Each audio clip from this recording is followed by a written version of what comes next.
ওয়ালাইকুম রহমতুল্লাহ বারাকাতু।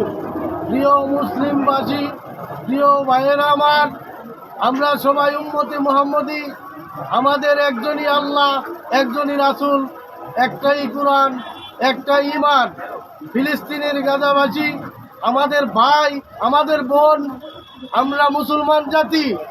এই বেঈমান নেতানিয়াহু যেইভাবে নিরস্ত্র ফিলিস্তিনিদের উপর অত্যাচার জুলুম করতেছে, তার আমরা প্রতিবাদ জানাচ্ছি, অন্তর থেকে ঘৃণা জানাচ্ছি।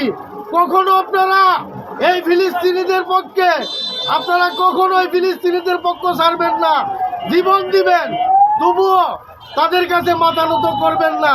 আর আমি সমস্ত বিশ্ববাসীকে জানাইতে চাই, তার নেতার নামের কোনো যোগ্যতা নাই। তাকে যারা নেতা বলবেন তাদের ঈমান থাকবে না। এই হারামখোরের নাম আমি পাল্টিয়ে দিলাম, তার নাম হলো বেঈমান নেতানিয়াহু। তাকে বলবেন বেঈমান নেতানিয়াহু, বেঈমান নেতানিয়াহু।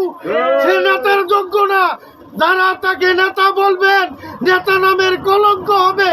আপনাদের কাছে বিনীতভাবে হাত জোর করে বলছি, তাকে নেতা বলবেন না। যদি নেতা বলেন আপনাদের ঈমান থাকবে না। সে বেঈমান নেতানিয়াহু, বেঈমান নেতানিয়াহু। নেতার কোনো যোগ্য তার মধ্যে নাই। তাকে যদি নেতা বলেন, বিশ্ব নেতারা কলঙ্কিত হবে।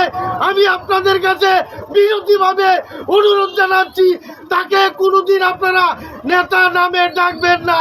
তার নাম আজকে আমি কোরআন চিহ্ন দিয়ে দিলাম। তার নাম হবে বেঈমান নেতানিয়াহু, বেঈমান নেতানিয়াহু। আসসালামু আলাইকুম।